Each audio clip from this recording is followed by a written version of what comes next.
We are at Carmel College and we are in the office of Dr. Sister Aradhana, the principal of Carmel College. We cannot say how grateful we are that you've given us this time, Sister. Thank you so much. Do you prefer to be called Sister or Doctor? Or both? Sister. Sister. You're very humble, okay. Sister, tell me, yours is the first girls' college. What went into the thinking to start up a girls' college in Goa? Actually, sir, our congregation is Apostolic Carmel. Okay. It began in India in 1870. Oh, you're almost more than a century old. Yeah. All right, okay. So our congregation was sent 150 years ago. Okay. So what happens was it was the inspiration of Mother Veronica, as we know her. Mother Veronica was a sister who was actually who came to India as a sister of Saint Joseph of the Assumption. Right, okay. And there she had made her retreat under Bishop Mary Ephraim.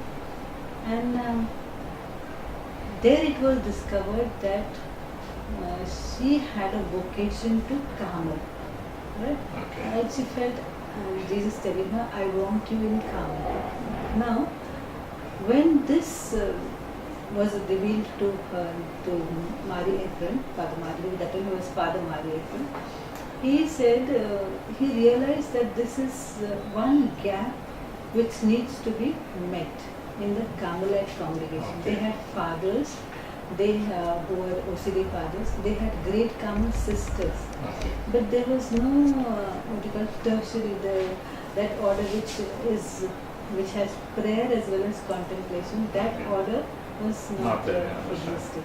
So he felt like this vocation of Mother Veronica or Sister Veronica would fill in that gap. Right, okay. And that was the starting point. And she went through many difficulties. She joined the Great Carmel to get the spirit of Carmel into her. And after that, she began this congregation with the sole intent of having sisters come to India to educate women. Okay. That was the whole thought. Because in India, that time, women were not given very much importance. So then Mother Veronica, she started in India. In Goa, we had already 4 schools Okay. at that time. But there was no institute of higher learning. And this inspiration came to Sister Amabel, some people may remember her, to start an institution of higher learning. Right? And there was a lady called Donna Thelma de Costa Lorenzo, who was a Portuguese lady, but who had married a Goan, Dr. Carmel Lorenzo. Now that lady was in the educational field in Bombay. Right. And she too had an idea like Goan girls, they too should get some institution of higher learning.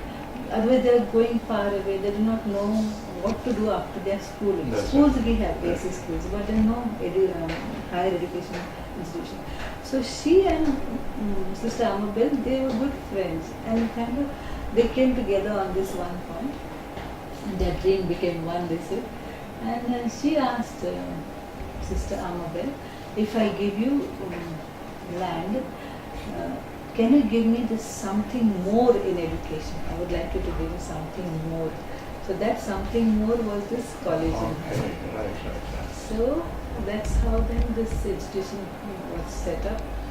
At the beginning, it seems they used to wait for the students to come in. There was no Actually, it began in Holy Rosary. Okay. Holy Rosary is our mother house, we say. This college began there. And the school was already there, and one part was given for the college. And they used to wait for students to come. That time girls were not educated so highly, so they used to wait and wait for the girls to come. And they have undergone very hard times. They didn't even have proper meals to eat. They used to eat kanji and all. And that they have such. Fantastic, okay. So now in hindsight, now that the thing has been established and it's going on for so many years, say 150 years, uh, do you think that dream has been fulfilled? Yes, very much. Very Yes, much. very much. So many students have passed. I'm not saying only Carmel College, but the other four colleges also that we have in India. So the girls have done extremely well. And as you see, even the educational field as a whole, the girls are shining Oh more yes, than the boys. absolutely. No doubt about Even it. the ranks and Yeah, everything. that's right. So I felt that it has fulfilled its purpose, and it is still fulfilling it. So in terms of numbers, sister, in the college side and then in the post-graduation, what are the numbers you're talking about in one mark here? Right now, we have around 850. All true. Yeah. That is college and postgraduate. College and postgraduate. Okay. There is another 750 in the higher secondary. Okay. But I mean, together we are around 1,000 something. Wow. 150, something around that. And generally the students who pass out from here, they come back after a few years and tell you how wonderful it has been to study here and how successful they have been. Is that true? That is true. That is true. Very good. And many times we remember their names. Yeah. And that's a beautiful thing. I mean, they feel so happy that they are remembered even after they Exactly, come that's back. right. So that is a joy. Many of them come to meet their teachers who are still here, and some inquire about the teachers who have left. Right, It seems like they have had some mark has been made on their life Wonderful. by the teacher. Teachers are very grateful. That must to be my giving you a teachers. lot of satisfaction. Yes, that is true. Do you have any major success stories among the students, at least one or two, who have really shone beyond expectations? Anybody like that, or? I can think of Amira Razak, who is Okay. now a judge in Punjab. Okay. So she was a commerce student. Right. And she had gone up, she's not married, but she's become a very prominent lawyer. All right. Okay. Very good here in Goa. But there are others who have gone abroad, who have in the sports field who have That's right. had great success. It's nice to know that your students are really shining, and women students, because you have brought them out virtually from doing nothing to doing something and then shining on top of it. That is fantastic. Very good. Very good. Tell me, sister, you have gone from masters in arts, masters in commerce. Now you have started a masters in food technology. You got masters in counseling. Are there any other masters that you are planning? Yes, we wanted to have one in economics. Okay, right, okay. We wanted to have in economics and also think for one in zoology also. Okay, well, in zoology, right, okay. But economics was one we really had. We wanted to focus on it. That's very, very interesting. That's right. Political science also was. It must have taken quite a lot of guts to take a program in food technology. Tell us a little more, what made you decide food technology? Actually, we had just floated a small course called nutraceuticals and food processing. That's right, yeah. Now, it wasn't even advertised much like that. But then we found the response was quite good. And we got many inquiries. Many people were wanting to read something nice, something new. And I felt that this would be an area which could open up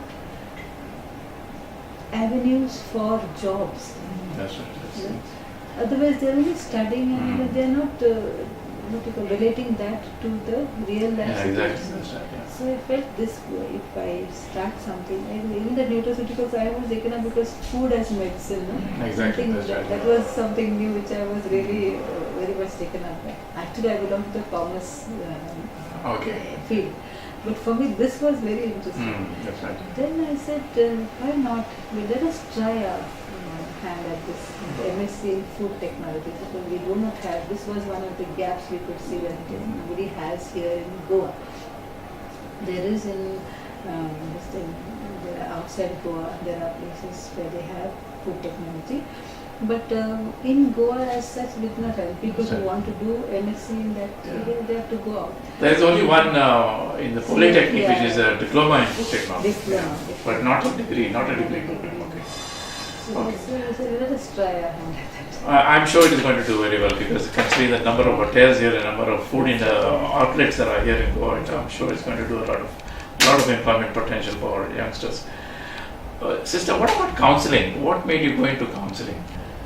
Is that because we have got a very big, let us say, population of old people that they need help, or there are a lot of students who don't know where to go and they need help, or because of broken marriages and you need some help there? Which area is, according to you, the most? Combination of All the three, okay. Because as these times are such, no, that everyone is getting very stressed. Mm. So look around everywhere, you find that stress levels are increasing. That's right, yeah. It's everywhere. Yeah. And you see the students, when you look at them, especially when they come to college, it seems like they are lost kind of somewhere. There's no one to guide them, no That's one right, to handhold them. They're feeling Yeah. kind of totally out of sorts. Mm. So then we felt that there is something, and girls are supposed to be more listeners. That's right. Boys would be more doers. you could say. So we felt this would be one of the fields where they would be meeting a need also, and also there would be job-oriented coaching. There would be like getting jobs also. So I felt let us go in for this. Actually, it was already there, before I could come into the picture. But this I liked this ME counseling because it helps to understand themselves, to be at peace with themselves. That's right. Yeah. And then when you're at peace with yourself, you understand what is making you tick, kind of, you are able to extend that same peace and that same understanding to somebody who That's right. needs. They need that help, yeah. That's And right. we find many parents are stressed. Not only the students, the parents, people around, everyone is like trying to find something in their own head, struggling to do that. So we felt this would be a nice thing. We didn't have clinical psychology. Actually, counseling psychology was what we started with.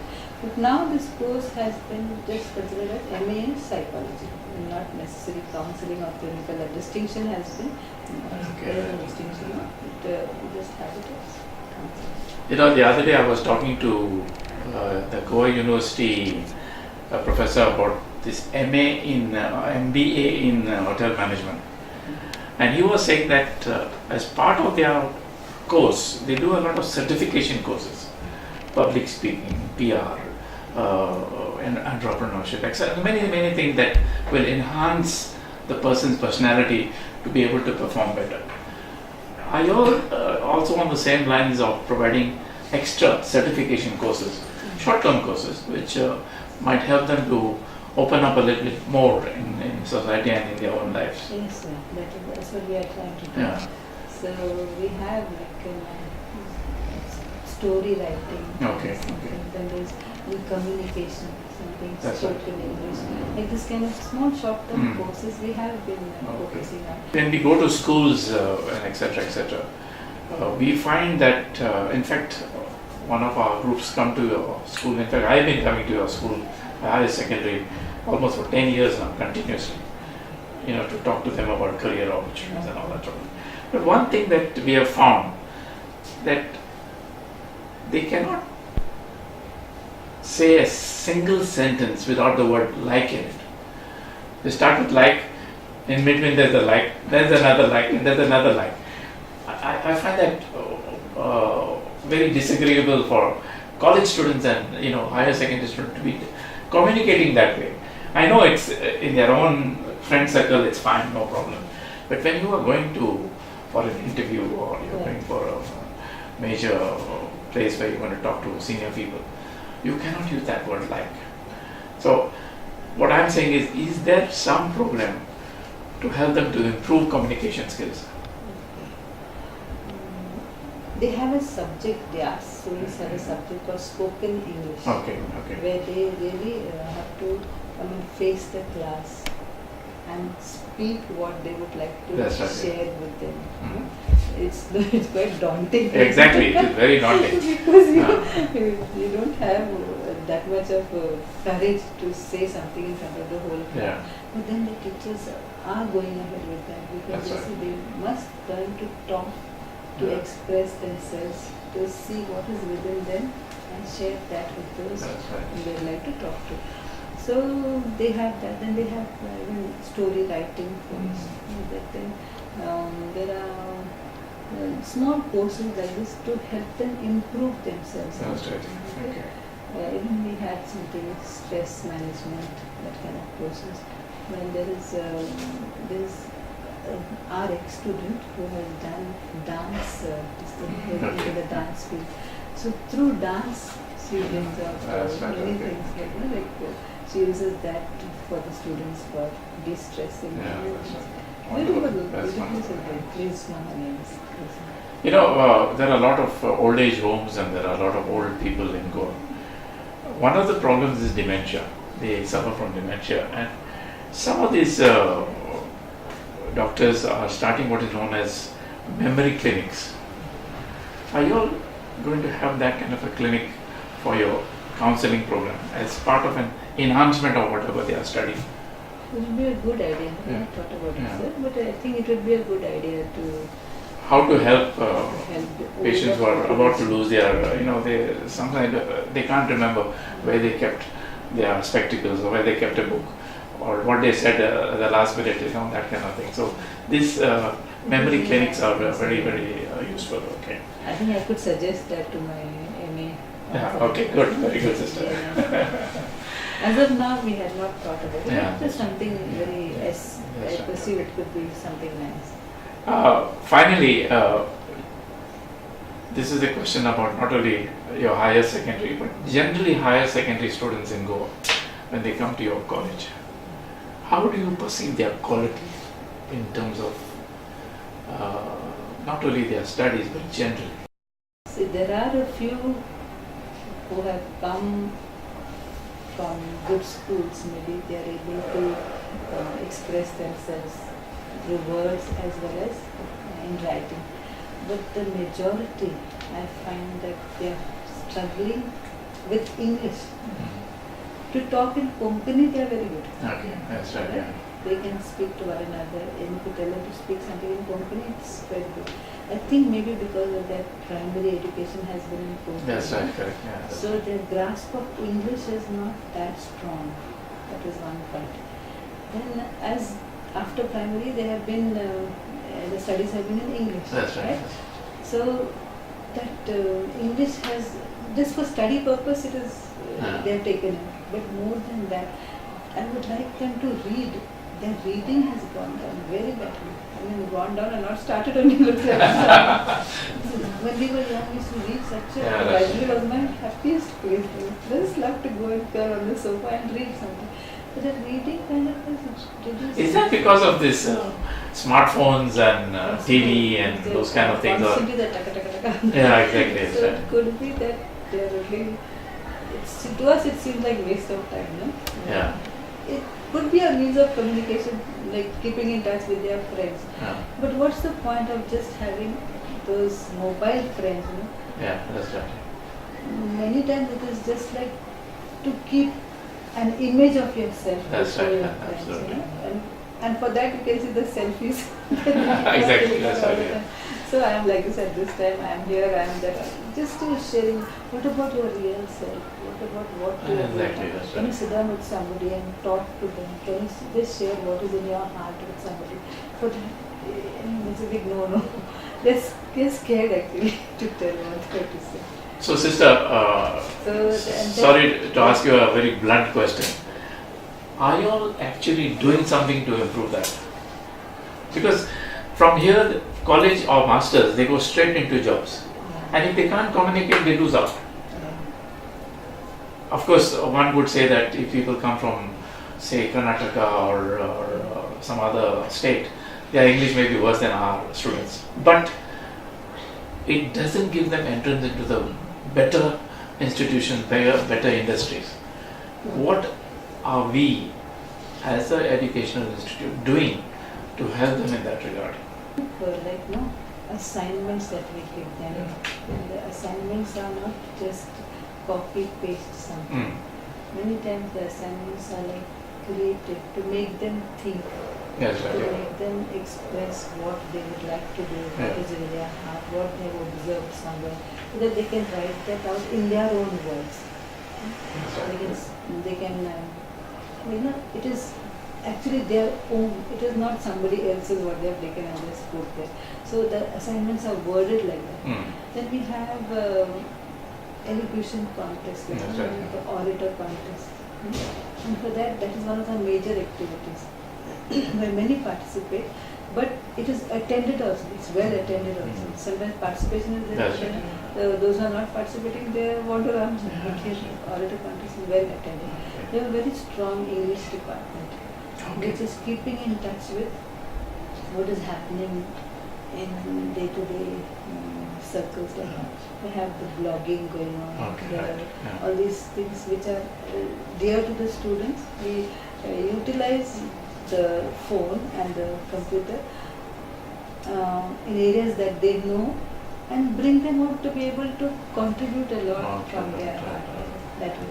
These, and plus there are these teachers are constantly telling them to not to just copy paste from somewhere, but to do their original thinking and write down something. But is for example the lecture system being reduced considerably and assignments increased considerably? No, we don't give up the lecture system like that. Assignments are there, like I said, but we don't give up teaching the students because we want that interaction between the teacher and the students to happen. Because otherwise what happens is the lectures, they are just PowerPoint presentations and those things, they don't help. They're just looking at it and they're not, their mind must be somewhere else. Okay. They're not really taking it. So the teacher is there, that is very important to open their minds to what is happening in current affairs, things that, and we also bring many speakers from outside. That is one thing we do there. I know it seems, we have something called a 0 hour. On every week 1 hour is left free. Okay. And in that hour, people who would like to address them from something outside, not on their subject itself. So it improves their, it opens out their minds to many new things. For example, we had someone who came for to demonstrate to them what they do in Teach for India. And yes, I heard about it. Just a small, what you call demonstration, but she showed in the PowerPoint how they reach out to the small children who have no opportunities whatsoever. And I tell you, there was pin drop silence. Wow. Whole hall was full, more than about 500, 600 people in the hall, but there was pin drop silence, taking in what this girl was trying to tell. So like that, it was nothing to do with their syllabus, but what is there for me? What can I do to improve my Generally, knowledge? So like that, no? So they were kind of motivating them. This was one. Then there was something about garbage, another lecture or that the speaker who had been spellbound. There are many linguists who come from outside and who give them their something new, something outside, something. So you're opening them to many things. Wonderful. Somebody address them on the whole situation. Yeah, exactly. So like that, when you are here, you're not aware of the realities outside. So we're making them aware of what is happening. Dr. Aradhana, thank you so very much for giving us so much of your precious ideas on what is happening in your college. And we wish you well for the future and continue bringing more courses so that our girls can really get educated and get into not only employment but employment in senior position and more particularly in business. Because nowadays employment is getting more and more difficult. And if you give them opportunities in business, they will do very well. Especially in business, they have this entrepreneurship. That's right. They have it as an assignment only, where they have to start advertising their product. So they think of some product. From the advertising point till they prepare the product, they keep it for sale, they get the people to buy it, make the balance sheet, and see whether there's a profit or a loss. All right, okay. And actually, the whole process, like they do it and they show it. This is what That's we right. do. And based on that, they get marked. Here is an institution, not only because it's old, but you're looking after our girl population, which needs such a lot of help, because they are still being exploited, not only at home, but in offices, everywhere. And what you're doing is something tremendous. So thank you so much, and I wish you well and continue to do your great work. Thank you, sir. Thank you, Thanks. sir.